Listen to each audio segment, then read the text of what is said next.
नमस्कार, बुलेटिन में आपका स्वागत है। मैं हूं आपके साथ आशा सरमाल। चलिए शुरुआत करते हैं बुलेटिन की इस वक्त की बड़ी खबर से शुरुआत करेंगे, लेकिन खबर आज सनसनी की नहीं आपको दिखाएंगे। अब आपको दिखाएंगे कि आम जनता के हक को मद्देनजर रखते हुए प्रशासन किस तरह से काम करता हुआ नजर आ रहा है। इस वक्त की बड़ी खबर देखिए, रामगढ़ के सीमावर्ती इलाकों के लोगों की प्रशासन ने यहां पर फरियाद सुनी है और बसंतर नदी के पानी से होने वाले कटाव का समाधान किया है और बसंतर के दोनों किनारों पर अब बांध निर्माण कार्य शुरू किया गया है और ग्रामीणों ने जिला प्रशासन के कार्य का भी यहां पर आभार जताया है। यानी इस वक्त की बड़ी खबर लगातार लोगों को राहत देने वाली देखने को मिल रही है। जिला सांबा के रामगढ़ इलाके की खबर है, जहां पर लोगों की फरियाद को सुना गया है प्रशासन की तरफ से और बसंतर दरिया की वजह से जो परेशानियां लोगों को यहां पर झेलनी पड़ती थी, अब उससे कहीं ना कहीं निजात दिलाती हुई यहां प्रशासन नजर आ रही है। साफ तस्वीरों में आप देखिए, मौके पर इस वक्त डीसी वहां पर पहुंची हुई है। बसंतर नदी के पानी से होने वाले कटाव का समाधान करने की कोशिश की जा रही है और बसंतर के दोनों किनारों पर बांध निर्माण कार्य शुरू किया जाएगा। इस तरह से पूरा मसौदा तैयार करने की कोशिश की जा रही है, क्योंकि बसंतर नदी में जब यहां पर ज्यादा पानी बढ़ जाता था तो लोगों की जमीनों को भी काफी नुकसान होता था, लेकिन अब जब ये बांध बनाया जाएगा तो कहीं ना कहीं आम लोगों को इसकी सहूलियत होगी। तो इस वक्त प्रशासन किस तरह से हरकत में आया हुआ है वो जानना बहुत जरूरी है। ऋषि खजूरिया हमारे साथ जुड़ चुके हैं। ऋषि, आज एक राहत भरी खबर जो है वो जिला सांबा के रामगढ़ के लोगों के लिए है। और बारिश का काफी नुकसान यहाँ रामगढ़ के इलाके के लोगों को झेलना पड़ा। इसका सीधा असर मैं बताना चाहता हूँ, जिस तरह से बसंतर नदी का लेवल जो वो लगातार बढ़ चुका था और पानी का जो फ्लो था उतने ज्यादा था कि जितने भी रामगढ़ तहसील के निचले इलाके हैं, कमोर इलाका है, केसो इलाका है या नंगा रंगूर, ये सारे इलाके जो वो पानी की चपेट में पूरी तरह से आ चुके थे। और खासतौर पर मैं अगर आपको फॉरवर्ड पोस्ट की अगर बात करूँ, जो हमारी अग्रिम चौकियां आगे बॉर्डर पर, तो वो भी इससे काफी ज्यादा प्रभावित हुई थी और वहां पर एक बांध बनाया गया था, क्योंकि हर बार बरसात की बारिश से वो बांध जो वो टूट जाता है। लेकिन इस बार काफी नुकसान हुआ, बांध पूरी तरह से टूट चुका था और उसका पानी जो था वो लोगों के खेत खलिहानों में जाकर घुसा और जो खेती बाड़ी थी वो पूरी तरह से नष्ट हो चुकी थी। और उसी के साथ साथ जो जमीनें खेती बाड़ी की थी वहां पर रेत पत्थर इतने ज्यादा थे कि वो जमीनें जो वो खेती बाड़ी के लायक रही ही नहीं। और उसका नुकसान ये था कि जो निचले इलाके हैं, अब गाँव में भी इसका काफी असर देखा जा रहा था। गाँव उसकी चपेट में आना शुरू हो चुके थे और वहां के लोगों में काफी गुस्सा देखा गया कि हर बार ये बांध टूटता है बरसात के कारण, लेकिन इसका कोई परमानेंट सोल्यूशन नहीं है, जिससे हमारे बीएसएफ के जवानों को भी काफी मुशक्कत है। ऋषि, ये बताइए कि ये जब निर्माण कार्य शुरू किया जाएगा बांध का, तो कितने गांव को इसका फायदा होगा? कितनी आबादी भरे लोग वहां पर हैं जिनको इसका फायदा होगा? देखिए, जितने भी रामगढ़ तहसील के निचले इलाके हैं जो अंतर्राष्ट्रीय सीमा के साथ लगते हैं, जिस तरह मैं आपको बता रहा हूँ, कमोर, केसो, रंगूर, नंगा आदि ये इलाके हैं जो अब राहत की एक सांस लेंगे, क्योंकि यहाँ पर जो कंक्रीट के जो क्रेट्स है उससे बिछाने का काम प्रशासन ने कल ही शुरू किया है। लेकिन इस चीज से भी हमें सावधान रहना होगा कि जिस तरह से मेट्रोलॉजिकल डिपार्टमेंट ने एक चेतावनी जारी की है कि 19 से 21 तक जो वो भारी बारिश हो सकती है, तो उससे पहले जो वो ये सारा काम खत्म करना होगा। कहीं ऐसा ना हो कि दोबारा से बाढ़ आ जाए और जो काम वहां चल रहा है वो भी इससे प्रभावित हो, वो लोगों का नुकसान दोबारा से हो। यही नहीं, प्रशासनिक अधिकारियों से लगातार वहां के लोग जो गुहार लगा रहे थे कि हमारा जो मुआवजा है वो भी तय किया जाए, हमें पर्याप्त मात्रा में जो मुआवजा है वो देना चाहिए, क्योंकि जो नुकसान फसलों का हुआ है वो नुकसान तो वापिस जो वो उसकी भरपाई करना काफी ज्यादा जरूरी है। तो उसी को लेकर ये कल लोग भी मिले हैं, लोगों ने भी एक प्रशासन का थैंक्स किया कि देर से सही लेकिन प्रशासन जरूर यहाँ पर आया है। डीसी सांबा राधा गुप्ता मौके पर पहुंची, डीडीसी चेयरमैन मौके पर पहुंचे और मैं दाद दूंगा डीडीसी चेयरमैन जो है वो पहले दिन से यहाँ लोगों के साथ कंधे से कंधा मिलाकर खड़े हुए थे और वो लगातार आश्वासन दे रहे थे कि हम यानी जो बंजर हो चुकी थी जमीन वो अब उपजाऊ बनेगी और साथ ही साथ जितना पानी की वजह से लोगों को परेशानियां झेलनी पड़ रही थी उनसे कहीं ना कहीं निजात मिलेगी। बहुत बहुत धन्यवाद जुड़ने के लिए। जी ऋषि।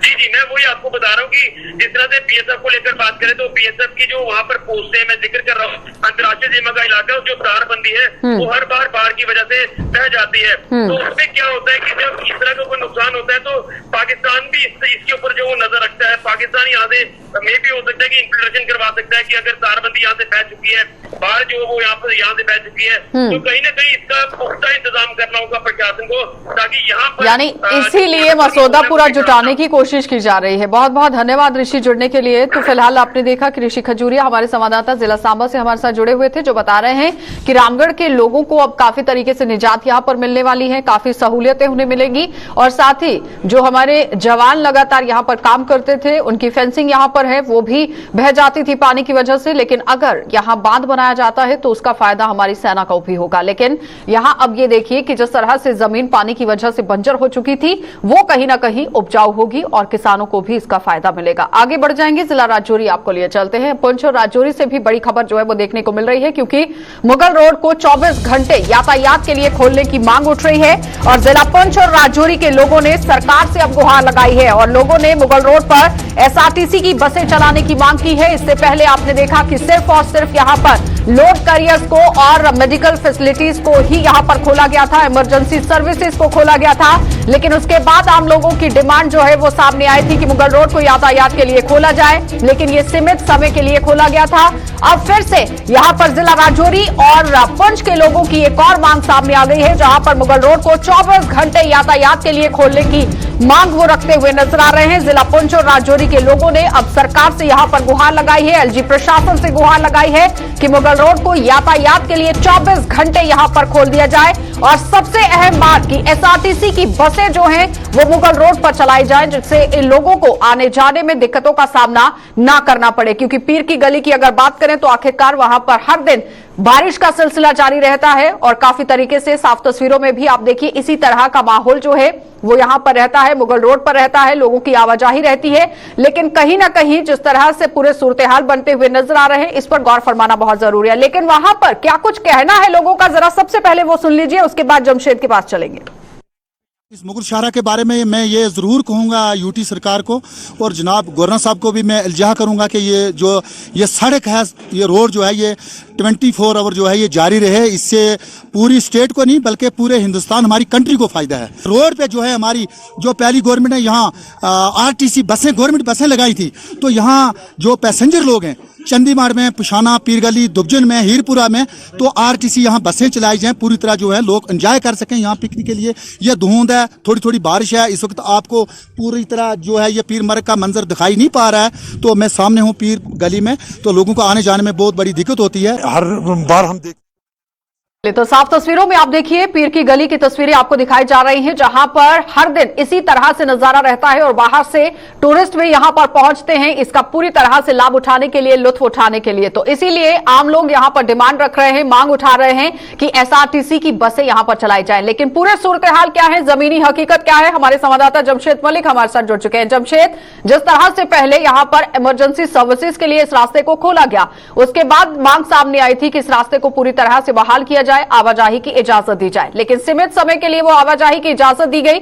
अब 24 घंटे इस रास्ते को खोलने की मांग जो है वो सामने आ गई है। क्या लगता है कि प्रशासन कब तक इस पर कदम उठाएगा? मुगल रोड के खुलने के लिए काफी अरसा से खास करके राजौरी पुंछ के लोगों की तरफ से मांग की जा रही थी और उसके बाद गवर्नर प्रशासन की तरफ से इसको 5 जुलाई को खोल दिया गया था। मगर अब लोगों की तरफ से मांग की जा रही है कि इसको 12 महीने खोलने के लिए प्रशासन काम करे, क्योंकि लोगों को काफी इस रोड से बंद होने से नुकसान होता है। क्योंकि इस रोड के रास्ते लोगों को अगर किसी मेडिकल चेकअप के लिए कश्मीर जाना पड़ता है तो उनको 2.5 से 3 घंटे का सफर तय करना पड़ता है, नहीं तो जम्मू से उनको 1.5 दिन के करीब का सफर तय करना पड़ता है। इसको लेके हुए लोगों की तरफ से अब ये मांग की जा रही है कि एक तो इस रोड को जल्द दोबारा ठीक किया जाए, क्योंकि अगर ये कहें कि बफलियात से लेके पीर की गली तक रोड की हालत बहुत ज्यादा खराब है, मगर उस तरफ से अगर हम बात करें तो रोड की हालत बहुत ज्यादा अच्छी है। अगर शोपियां के रास्ते से इस तरफ की बात करें, इसको लेकर के लोगों की तरफ से लगातार मांग की जा रही है, क्योंकि यही पोर्शन जो बफलियात से लेके पीर की गली तक का पोर्शन है, ये सबसे ज्यादा डेंजरस पोर्शन यही माना जाता है, जहाँ पसियों के साथ साथ लगातार छोटे छोटे पत्थर गिरते ही रहते हैं। इसको देखते हुए लोगों की तरफ से मांग की जा रही है कि इस रोड को जल्द पूरी तरह मुकम्मल करके ठीक करके लोगों को 24 घंटे चलने की इजाजत दी जाए और एसआरटीसी की। जमशेद, जिस तरह से यहाँ पर आम लोग एसआरटीसी की बसों को लगाने की बात कर रहे हैं और उन्होंने ये भी कहा है कि पीर की गली की खूबसूरती का नजारा देखते ही बनता है और अगर बाहर से लोग यहाँ पर पहुंचते हैं तो कहीं ना कहीं स्थानीय लोगों के लिए रोजगार के भी साधन बनेंगे। जी गुरु जी, बिल्कुल। अगर ये कहें कि 2013 में उस वक्त की हुकूमत के मिनिस्टर मियां अल्ताफ की तरफ से एक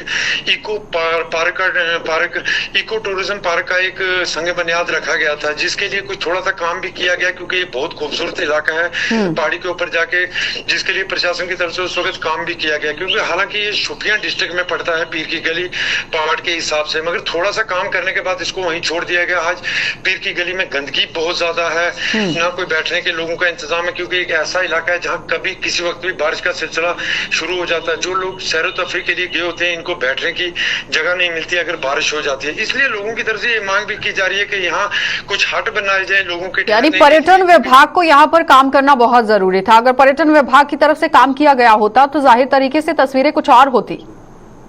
बिल्कुल गुरु जी, अगर टूरिज्म की बात हम करें तो टूरिज्म की तरफ से जितने बड़े बड़े दावे किए जाते हैं, उतने बड़े बड़े दावे खास करके राजौरी पुंछ के इन दूर दराज इलाकों में नजर नहीं आते। क्योंकि हालांकि अगर हम राजौरी पुंछ की बात करें, ये एक ऐसी जगह है जहां 7 खूबसूरत झीलें भी हैं, जिनको डेवलप करने की जरूरत थी और कई अरसा से इसकी मांग भी की जा रही थी। उसकी तरफ से टूरिज्म ने ध्यान नहीं दिया। और खास करके पीर की गली की अगर हम बात करें तो आज की तारीख में, यानी आज संडे, आज बड़ी तादाद में लोग जो है इस वक्त राजौरी पुंछ से इस तरफ रुक करते हैं, क्योंकि मौसम बहुत अच्छा रहता है यहाँ का और फैमिलीज के साथ लोग जाते हैं। मगर टूरिज्म डिपार्टमेंट की तरफ से जो काम यहाँ किए जाना चाहिए था, वो बिल्कुल दूर दूर तक नजर, यानी ध्यान देना बहुत जरूरी है। बहुत बहुत धन्यवाद जमशेद जुड़ने के लिए। तो फिलहाल आपने देखा कि जमशेद मलिक हमारे साथ जुड़ रहे थे, जिसने पूरी तरह से जानकारी देने की कोशिश की है कि अगर यहाँ पर पर्यटन विभाग की तरफ से काम किया गया होता तो जाहिर तरीके से टूरिस्ट बढ़ सकता था, और अगर टूरिस्ट यहाँ पर बढ़ता तो स्थानीय लोगों को भी काफी फायदा इसका होता, क्योंकि बेरोजगारी को खत्म करने के लिए इस तरह से कदम उठाना बहुत जरूरी है। लेकिन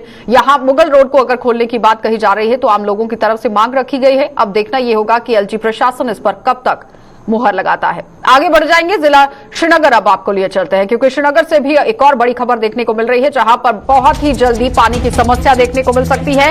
श्रीनगर में पैदा हो सकता है पानी का संकट, और श्रीनगर जिले की वाटर बॉडीज यहां पर पूरी तरह से ड्राई हो चुकी हैं और पानी की समस्या से पहले से ही लोग यहां जूझते हुए नजर आए हैं। इससे पहले भी देखा गया कि पानी को लेकर किस तरह से त्राहिमाम जो है वो जिला श्रीनगर में मचता हुआ नजर आया था, और उसके बाद पार्किंग की समस्या को भी लोगों ने सामने रखा था। लेकिन प्रशासन की तरफ से अभी तक कोई भी गौर उस पर फरमाने की कोशिश नहीं की गई है। लेकिन एक बार फिर से देखिए किस तरह से जिला श्रीनगर के अंदर मूलभूत सुविधाओं से आम लोगों को वंचित रखा गया है। पानी की समस्या यहां पर पैदा हो सकती है, क्योंकि जिले के अंदर वाटर बॉडीज पूरी तरह से ड्राई हो चुकी हैं, और ड्राई होने पर यहां पर लोगों को पानी की समस्या झेलनी पड़ सकती है। लेकिन इस पर गौर फरमाना बहुत जरूरी है और इस पर काम करना भी बहुत जरूरी है। लेकिन आखिर जल शक्ति विभाग इस पर किस तरह से कार्रवाई करेगा, या फिर श्रीनगर के अंदर जिला प्रशासन किस तरह से काम करेगा, ये देखने वाली बात है। इरफान फाजिल हमारे सहयोगी हमारे साथ जुड़ चुके हैं। इरफान, जिस तरह से पानी का संकट आने वाले समय में देखा जा सकता है, कितना कदम और किस तरह से काम जो है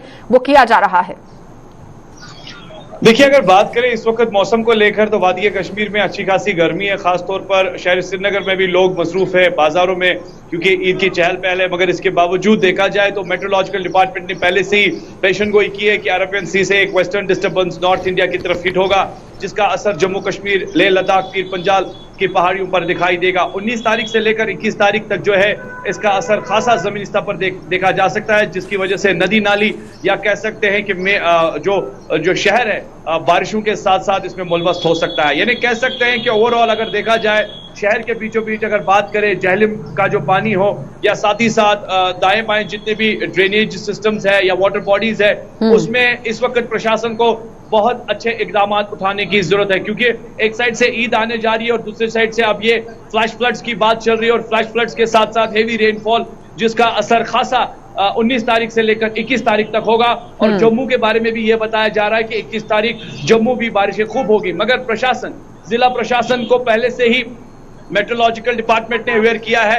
अब एडमिनिस्ट्रेशन की जानिब जरूर यह देखना होगा कि वो किस तरह के इकदाम खुसूसन इन 2 दिन या 3 दिन को लेंगे, क्योंकि एक साइड से अगर देखा जाए बहुत सारे धरना प्रदर्शन होते रहते हैं, क्योंकि पानी की किल्लत भी है। साथ ही साथ अगर नदी नालों को लेकर, साफ सफाई के मामला को लेकर बात करें, ड्रेनेज सिस्टम को लेकर बात करें, उसमें भी काफी ज्यादा कूड़ा कचरा है, जिसकी वजह से इरफान, पिछले दिनों की अगर थोड़ा सा तस्वीरों को याद किया जाए तो आप भी बहुत बेहतर जानते हैं कि किस तरह से म्युनिसिपल विभाग की पोल वहां पर खुलती हुई नजर आई थी। क्या लगता है कि इस बार कमर कसी गई कि नहीं?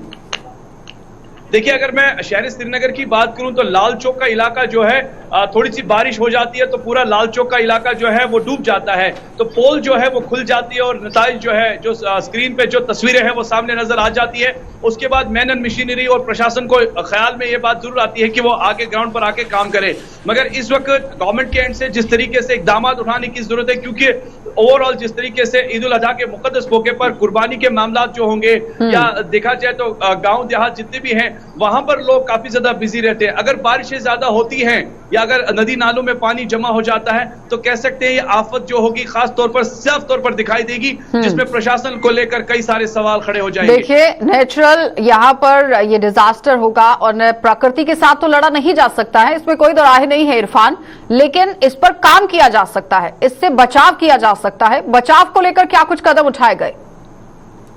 देखिए, अगर देखा जाए तो जब ये बात एडमिनिस्ट्रेशन तक पहुंची तो अब देखने वाली बात जरूरी है। अभी तक अगर देखा जाए तो कई सारे मोहल्लों से, कई सारे इलाकों से ये खबरें मौसूल हो रही है कि अभी भी ड्रेनेज फेलियर के मामलात है, यानी जमीनी स्तर पर आगे बढ़ना है। साफ सफाई के मामलात को मद्देनजर रखते हुए इकदाम उठाने की जरूरत है, क्योंकि एक साइड से फ्लैश फ्लड्स की बात चल रही है, तेज बारिशें होंगी, तेज तूफानी हवाओं में जो है नॉर्थ इंडिया बेल्ट जो होगा, खासतौर पर जम्मू कश्मीर का होगा, जिसमें लैंडस्लाइड्स हो सकती है, जिसमें हम कह सकते हैं कि कई नुकसान के हवाले से बात बताई जा रही है। तो जमीनी स्तर पर अब ये बात यूडी महकमे ने, आरएनबी ने या म्युनिसिपैलिटी ने इस बात को जरूर लिया होगा।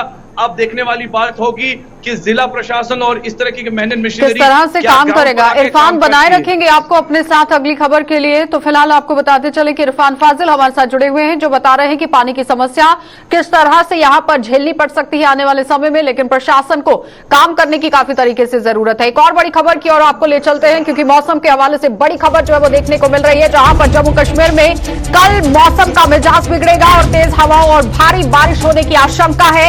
ईद के तैयारियों में मौसम यहां पर खलल डाल सकता है। इस वक्त की बड़ी खबर कल से ही लगातार सुर्खियां बटोरती हुई नजर आ रही है, जिसमें मौसम विभाग की तरफ से भी चेतावनी जारी की गई है कि 19 जुलाई से लेकर 21 जुलाई तक तेज बारिश हो सकती है, बिजली तेज गिर सकती है और साथ ही साथ आपदा जो है वो देखने को मिल सकती है। लेकिन इस वक्त की बड़ी खबर आपको बताते चले कि जम्मू कश्मीर में कल मौसम का मिजाज बिगड़ेगा और तेज हवाओं और भारी बारिश होने की आशंका जताई जा रही है। ईद की तैयारियों से मौसम पूरी तरह से यहां पर आप देखिए किस तरह से देखने को मिल सकता है, क्योंकि एक तरफ ईद है और दूसरी तरफ अगर बारिश का सिलसिला शुरू हो जाता है तो कहीं ना कहीं त्योहार में खलल पड़ता हुआ भी नजर आएगा। एक बार फिर से इरफान के पास ही चलेंगे। इरफान, जिस तरह से पहले भी बात हो रही थी कि 19 से लेकर 21 तक यहां मौसम का मिजाज जो है वो बिगड़ सकता है, लेकिन इस बार तो मौसम विभाग की तरफ से भी चेतावनी जारी कर दी गई है।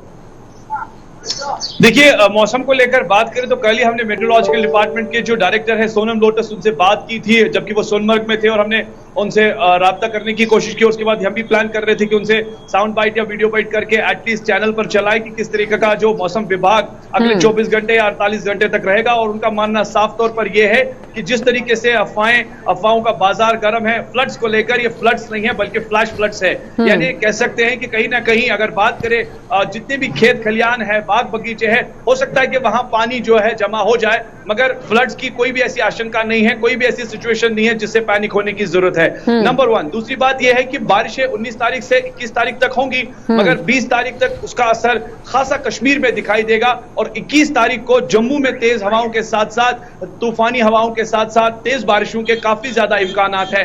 और मौसम विभाग का यह भी मानना है कि जो नेशनल हाईवे है कौमी शहरा को लेकर यह भी खबर आ रही है कि लैंडस्लाइड्स हो सकते हैं या रास्ता भी कट सकता है, जिसके लिए पहले से ही लोगों को अवेयर रहना पड़ेगा। तो कह सकते हैं कि एक साइड से अभी तपती गर्मी में लोग इस वक्त कश्मीर में वक्त गुजार रहे हैं, क्योंकि ह्यूमिड भी काफी ज्यादा है, मगर अरेबियन सी से जो वेस्टर्न डिस्टर्बेंस नॉर्थ इंडिया को हिट होगा, उससे जम्मू कश्मीर, लेह लद्दाख, पीर पंजाल की पहाड़ियों पर खासा असर 19 तारीख से लेकर 21 क्या लगता है कि जिस तरह से पहले भी बारिश का सिलसिला शुरू हो गया था तेज आंधी तूफान के साथ, गांदरबल में भी देखा गया कि बादल फटने की वजह से कितना नुकसान वहां पर झेलना पड़ा, अब प्रशासन ने किस तरह से कमर कसी है, क्योंकि मौसम विभाग ने पहले ही अलर्ट जारी कर दिया है? देखिए, अगर अलर्ट और सिचुएशन की बात करें तो क्लाउड बर्स्ट जो है इस सिचुएशन में हो ही जाता है। अब जब क्लाउड बर्स्ट लास्ट टाइम भी आपने देखा होगा कि गांधरबल में जब क्लाउड बर्स्ट हुआ तो कितना नुकसान हुआ।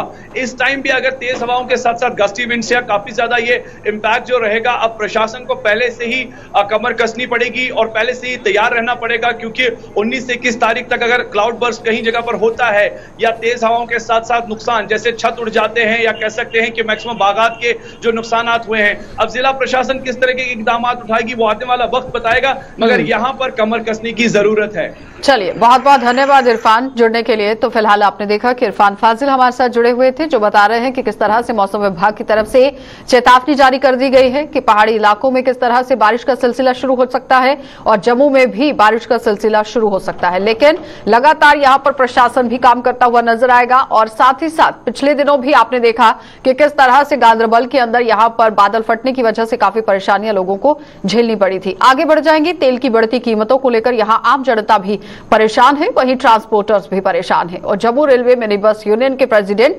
राजकुमार चौधरी ने कहा कि बढ़े हुए तेल की कीमतों से गाड़ी चालकों के साथ गाड़ी के मालिक भी परेशान हैं। उनका कहना है कि सवारियां ना होने के कारण उनकी 25% गाड़ियां ही चल पा रही हैं और गाड़ी खड़ी होने के बाद भी उनसे सभी प्रकार के टैक्स वसूले जा रहे हैं। उपराज्यपाल से इन लोगों ने मदद की गुहार लगाते हुए कहा कि उनके बारे में भी सोचा जाए और क्या कुछ उन लोगों का कहना था, जरा वो देख लीजिए। देखिए जनाब, गाड़ी क्या चलानी है आपके सामने, इधर यहाँ पर तो काम ही नहीं है। पहली बात तो ये है कि डीजल इतना महंगा हो गया है कि अगर शाम को थोड़ा बहुत कोई बंदा भी है तो वो डीजल में चला जाता है, या तो फिर ड्राइवर कैलेंडर की तनख्वाह भी पूरी नहीं निकल रही है। इस टाइम ड्राइवर को भी अपना घर रोजी चलाना मुश्किल है, कंडक्टर को भी रोजी चलाना मुश्किल है। मालिक की तो बात ही छोड़िए, वहाँ तक तो पैसा पहुँचता नहीं। बनेगा तो देंगे ना, 1 या 2 फेरे लगता है दिन का, क्योंकि पैसेंजर भी नहीं है, सवारी भी नहीं है। उसके बाद जो है वो शाम को तेल ही पूरा होता है। तेल इतना महंगा है कि कहने की बात कोई, इस तेल से गाड़ी नहीं चल सकती है। सरकार हमने बड़ी बार गुहार लाई है कि इसके ट्रांसपोर्ट के बारे में कुछ सोचिए, ट्रांसपोर्ट के लिए कोई पॉलिसी बनाइए। देखिए ये ट्रांसपोर्ट जो है इसको बोलते हैं रीढ़ की हड्डी, तो रीढ़ की हड्डी टूट चुकी है, इसको फेविकोल से जोड़ने की कोशिश करिए। तो ये जो सारी चीज़ें हैं, महंगाई की मार, ये हमें तो डबल मार पड़ रही है ना। एक तो महंगाई की मार पड़ रही है, दूसरा हमें जो गाड़ियों का, देखिए गाड़ी खड़ी है हमारी समझिए 25% गाड़ी चल रही है, बाकी गाड़ी खड़ी है। और कहते हैं खड़ी गाड़ी का हम टोकन टैक्स भी दे रहे हैं। और ये हैरानगी वाली बात तो ये है कि खड़ी गाड़ी का कहते हैं पैसेंजर टैक्स भी दो, क्योंकि गाड़ी तो खड़ी है, हम चला नहीं रहे। पैसेंजर टैक्स का मतलब पैसेंजर से लेना देना, पैसेंजर बैठा नहीं, लेकिन पैसेंजर टैक्स दो। ये टैक्स हम पर सब पड़ रहे हैं। हम ट्रांसपोर्टर जो है डबल मार रहा है, जिसके वो गाड़ी को बचाएगा, अपने आप को बचाएगा या अपना घर को चलाएगा। तो इसलिए मैं आपके माध्यम से मैं शुक्रगुजार हूँ आपके इन चैनलों का, जो हमारी आवाज़ जो है हाई अथॉरिटी तक पहुंचाते हैं। और तो जरिया कोई नहीं है, क्योंकि किसी के पास टाइम नहीं है, कोई किसी की बात सुनने का टाइम नहीं है, सुनाई कोई नहीं है। तो इसलिए हम आपके माध्यम से यही कहेंगे, एलजी साहब से कहेंगे, हाई अथॉरिटी जो ऊपर अफसर बैठे हैं उनसे कहेंगे, साहब ये गरीब जनता, इनको बचा लीजिए, इनको कोई ऑक्सीजन दीजिए ताकि ये भी कोई उठ सकें, चल फिर सकें। नहीं तो ये तो सिस्टम तो मुझे लगता नहीं है उनको। मैं तो कहता हूँ ये आप अपनी टीम भेज के सर्वे करा लीजिए कि हमारे ड्राइवर का क्या हाल है, कंडक्टर का क्या हाल है और मालिक का क्या हाल है। सर पहले मेरे पास गाड़ियाँ थी 2, आज भी खड़ी हैं, क्या करना चला के रोड पे। गवर्नमेंट ने टैक्स बढ़ा दिया, तेल देखो ऐसे छू रहे हैं जैसे आसमान में तारे तोड़ के नीचे आ रहे हैं। शाम को गाड़ी को पूछो ड्राइवरों को 100, 150, 70 रुपये लेके बेचारे घर जाते हैं। मान लो कि शाम को गाड़ी मिलती है, बस वो गाड़ी को क्या करेगा, अचार डाल के डब्बे में डालेगा या रोड पे चलाएगा। सरकार तो है ही निकम्मी है, ना तो वो कुछ सोच रही है। बोलते बड़े बड़े बातें कर रहे थे जी हम ये करेंगे वो करेंगे, टोकन देख लो आप, 600 के सीधा उन्होंने 1200 रुपये कर दिया। गरीब जनता कहाँ जाएगी। मैं तो कहता हूँ कि गाड़ियाँ खड़ी हैं, मेरी खुद गाड़ी खड़ी है, मैं खुद किसी की गाड़ी चला रहा हूँ। क्या करना, बच्चों को मैंने गुरुद्वारे भेजना है, जा मंदिर भेजना है, तो जा फिर गवर्नमेंट के घर भेज देता हूँ खाने के लिए। 1 दिन खिलाएंगे, 2 दिन खिलाएंगे, 3 दिन बोलेंगे नहीं जी आप जाओ। मालिक को तो शाम को गाड़ी मिलती है, वो बेचारा चुप के बैठ जाएगा, 2 दिन 3 दिन चलाएगा, 4 दिन चलाएगा, 5 दिन चलाएगा। लेकिन चलाने का भी कोई फ़ायदा होना चाहिए ना, कम से कम अपनी गाड़ियों का कागजों का खर्चा तो निकले। वो घर से कितनी बार लेगा। 2 साल हो गए लॉकडाउन में, क्या दिया, कुछ नहीं दिया। तेल के भाव देख लो आप, क्या करना, किसको सुनाना है। ना मंत्री ना तंत्री, दिल्ली तो हम जा नहीं सकते। यही अब खास करते हैं गवर्नर साहब से कि हमारे कुछ गरीब भाइयों के बारे में सोचो। तो बिजली पानी की परेशानी को लेकर यहां किसान परेशान है, वहीं आम लोगों का जीना भी मुहाल हो गया है। और जम्मू के तालाब तिल्लो में पुंछ हाउस में लोगों ने बिजली विभाग के खिलाफ प्रदर्शन किया।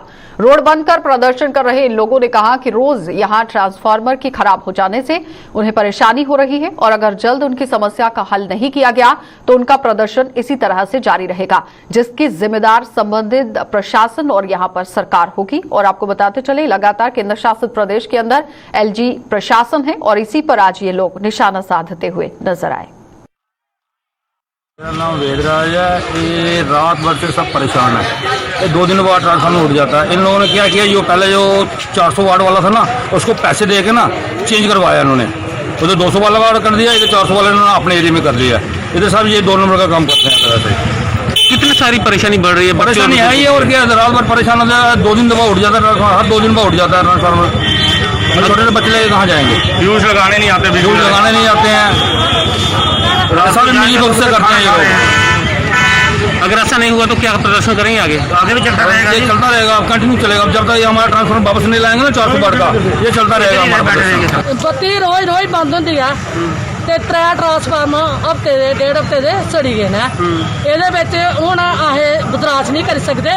ਇੱਥੇ ਟਰਾਂਸਫਾਰਮਰ ਲੱਗਾ 400 ਵਾਟ ਦਾ ਤੇ ਤਾਂ ਬਾਰੇ ਖੱਦੀ ਆ। ਰੋਜ਼ ਦਿਹਾੜੀ ਆਹੇ ਤਰਲਿਆ ਨਹੀਂ ਮਾਰਨੇ, ਨਾ ਸਾਡੇ ਕੋਲ ਟਾਈਮ ਹੁੰਦਾ ਆ, ਹੈਨਾ, ਨਾ ਗਰਮੀ ਘਟਾਉਂਦੀ ਸਾਡੇ ਕੋਲ ਹੁੰਦਾ। ਨਿੱਕੇ ਨਿੱਕੇ ਬੱਚੇ ਨੇ ਜਿਹੜੇ ਸਾਡੇ ਰੋਂਦੇ ਰੋਂਦੇ ਪੂਰੀ ਰਾਤ, ਹੈਨਾ, ਤੇ ਜਿਹੜੇ ਕੰਮ ਕਾਜ ਕਰੀ ਆਉਂਦੇ ਨੇ ਉਹਨੇ ਆਣੀਆਂ ਆਰਾਮ ਕਰਨਾ ਹੁੰਦਾ ਤੇ ਚਾਹ ਇਹਦੀ ਕਾਟ ਕਰਨੀ ਹੁੰਦੀ।